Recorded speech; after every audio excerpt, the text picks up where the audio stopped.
Gawa po tayo ng mango floating. Ayan, mango. Ayan yung po, yung mango palm. Ayan po. Minixer ko po ang halo niyan. Ting cream, ang gatas, ito po, at saka yung isang sacheng cream caramel, gelatin, tapos ayan po yung sarali cake. Pinag-cubes ko, lalagyan po natin yan. Ayan po siya. Minixer ko na po yan. Ayan. Para po madali lang.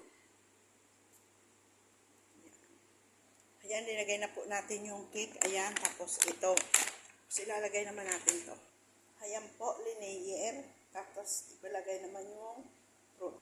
Ayan. Ayan, is already done. Ayan po. My homemade sweet.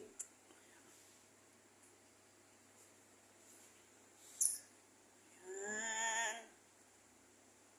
Bye-bye.